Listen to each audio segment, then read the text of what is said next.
Congratulations, you finally made it. You are free now.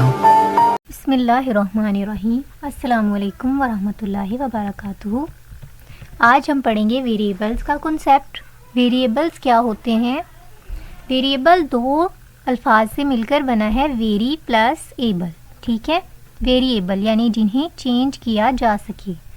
Variable की proper जो definition है वो है variables variables are named memory location और मेमोरी सेल।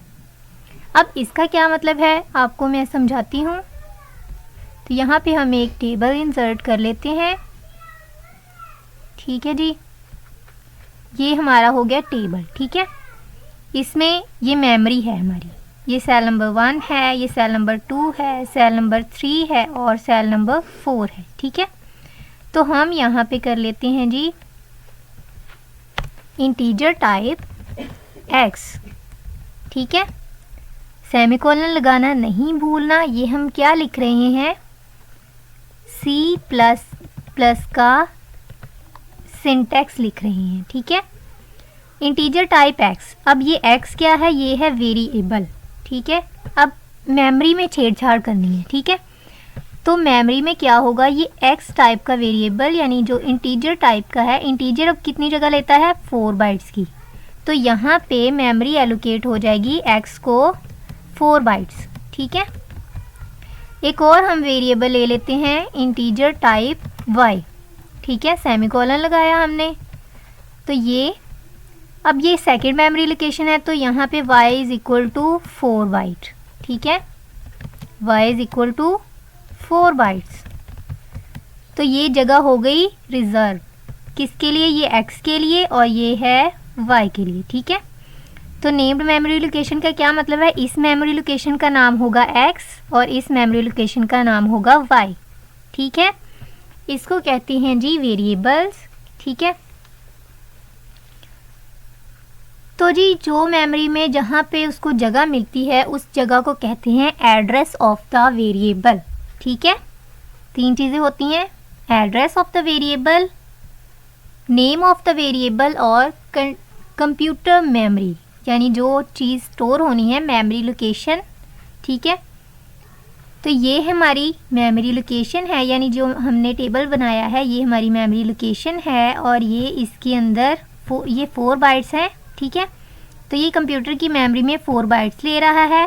एड्रेस क्या है? फ़र्ज़ करें यहाँ ये हमारा एड्रेस है 101, तो इसका क्या होगा?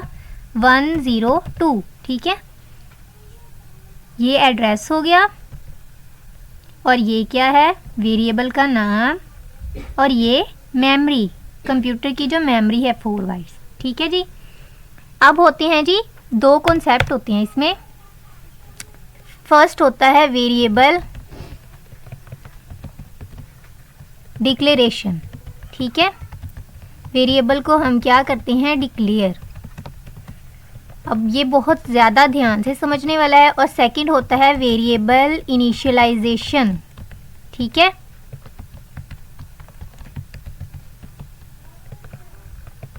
इनिशियलाइजेशन, इन दोनों में क्या फ़र्क है मैं आपको भी बताती हूँ।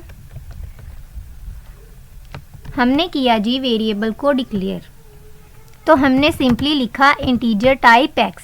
ठीक है, और जब हमने इनिशियलाइज करना है तो क्या करना है? Integer x is equal to 1। ठीक है, तो अब क्या होगा? अब x को 1 एलोकेट हो गया। ठीक है, यानी कि जो डिक्लेयर करेगा ना ये मेमोरी में सिर्फ और सिर्फ ये बताएगा कि x नाम का वेरिएबल है, इसको देनी है 4 बाइट। ठीक है, लेकिन जो x इज़ इक्वल टू 1 है वो क्या कहेगा? 4 बाइट्स की जगह है किसके लिए? 1 के लिए। ठीक है, यानी 1 इसकी क्या आ गया है? मेमोरी की वैल्यू, मेमोरी की नहीं सॉरी वेरिएबल की वैल्यू है x इज़ इक्वल टू 1। तो x इसमें वेरिएबल है और 1 क्या है? वैल्यू। और इन दोनों के मिला के क्या बन रहा है? की वैल्यू पेयर। ठीक है, इनकी हम देख लेते हैं जी डिफाइंस। तो हम देखते हैं जी डिफाइन वेरिएबल डिक्लेरेशन क्या है? Process of specifying the variable process of specifying the variable and type. Type क्या है? डेटा टाइप्स, ठीक है। यानी कि ये क्या है? ये डेटा टाइप है और ये क्या है? वेरिएबल, ठीक है। इंटीजर टाइप का एक्स वेरिएबल, ये हो गया हमारा डिक्लेरेशन। लेकिन अब इनिशियलाइजेशन क्या है हमारे पास? इनिशियलाइज करना है, यानी कि वैल्यू बी देनी है। तो इनिशियलाइज क्या है? Process of assigning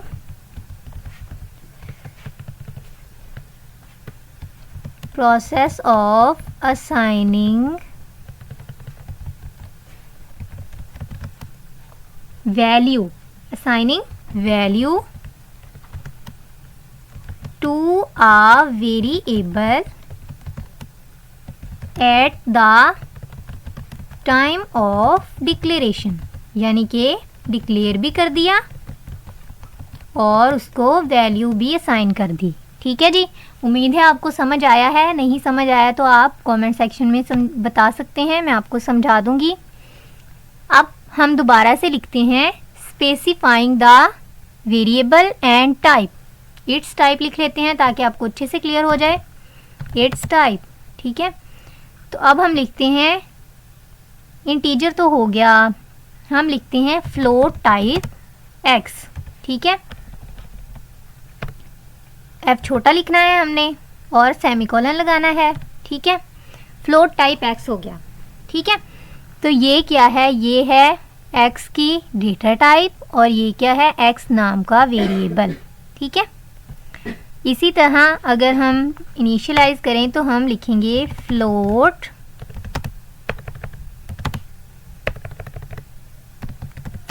type x is equal to 0.0 या 0.1।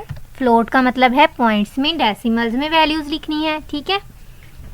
इसका सिंटैक्स क्या होता है जी? सिंटैक्स होता है रूल्स, ठीक है। तो इसका सिंटैक्स क्या होगा? डेटा टाइप और उसके बाद वेरिएबल का नेम और सेमीकोलन लगाना नहीं भूलना आपने। और वेरिएबल इनिशियलाइजेशन का सिंटैक्स क्या होगा जी? पहले डेटा टाइप इसमें भी है, ठीक है। और उसके बाद वेरिएबल का नेम, फिर उसके बाद असाइनमेंट ऑपरेटर के बाद वैल्यू, ठीक है। अब देखें जी ध्यान से, हमने क्या लिखा है? फ्लोट टाइप की डेटा टाइप लिखी है और एक्स जो है वो वेरिएबल का नाम है और उसके बाद सेमीकोलन, ठीक है। और यहाँ पे फ्लोट टाइप डेटा टाइप है, एक्स क्या है? वेरिएबल का नाम है, is equal to assignment operator है, इसीलिए हमने असाइनिंग का वर्ड यूज़ किया है, ठीक है। असाइन कर दिया है और उसके बाद वैल्यू 0.0, ठीक है। अब हम ये सोचते हैं कि इनका फ़ायदा क्या होगा। यानी हमने इनिशियलाइज किया है, डिक्लेयर किया है, कोई तो फ़ायदा होगा ना जो डिक्लेयर से सीधा ही इनिशियलाइज पे आ जाए हम। तो एक होता है हमारे पास गार्बेज वैल्यू, ठीक है। अगर हम करते हैं डिक्लेयर, जैसे ही हम डिक्लेयर करेंगे ना तो हमारे पास आ जाएगी गार्बेज वैल्यू। गार्बेज वैल्यू क्या होगी? गार्बेज वैल्यू डमी वैल्यू, ठीक है। डमी वैल्यू कह सकते हैं हम, यानी जिसका कोई मतलब नहीं होगा, वो ऑलरेडी मेमोरी में पड़ी होगी। और जैसे ही हम इनिशियलाइज कर देते हैं तो उससे क्या होगा? जो डमी वैल्यू है उसकी जगह पे क्या आ जाएगा? उसकी वैल्यू ऑफ द वेरिएबल, यानी कि वेरिएबल की वैल्यू आ जाएगी, ठीक है। यानी गार्बेज वैल्यू ख़त्म हो गई और क्या आ गया हमारे पास? Value of the variable. अब हम चलते हैं जी डेव C++ पर और हम इस कॉन्सेप्ट को बहुत अच्छे से क्लियर करेंगे, ठीक है। ये है हमारी डेव C++। कंट्रोल N करेंगे तो हमारे पास आ जाएगा इंटरफेस। अच्छा जी, मैं इसकी थीम चेंज कर लूँ, आप भी देख लें थीम कैसे चेंज की जाती है। कलर्स में जाना है और यहाँ पे सिलेक्ट थीम में जाना है। तो यहाँ पे हम लिख लेते हैं विजुअल स्टूडियो, ठीक है। ओके कर दिया। तो जी हमारे पास आ गई है थीम। तो अब हम करते हैं वेरिएबल को डिक्लेयर और इनिशियलाइज। इंटीजर टाइप एक्स लिखा और हम करवा देते हैं सी आउट एक्स, ठीक है, और करवा देते हैं जी एंड एल। उसके बाद integer type y is equal to 1 लिख देते हैं जी और सी आउट y, ठीक है, हैंडल कर दिया जी। कंट्रोल एस किया तो अब हमारा प्रोग्राम हो रहा है वेरिएबल कॉन्सेप्ट, ठीक है, कॉन्सेप्ट लिख लेते हैं, सेव किया और जी हम करने लगे हैं इसको रन और कंपाइल में फ़र्क आपने कभी नहीं भूलना।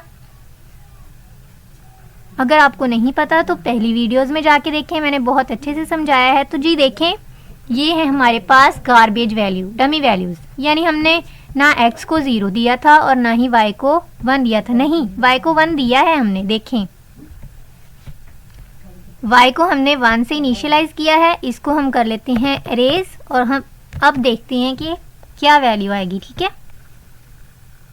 तो देखें जी, ये डमी वैल्यू है, y को हमने 1 असाइन नहीं भी किया हुआ, लेकिन फिर भी y की वैल्यू डमी वैल्यू यानी गार्बेज वैल्यू आ रही है, ठीक है।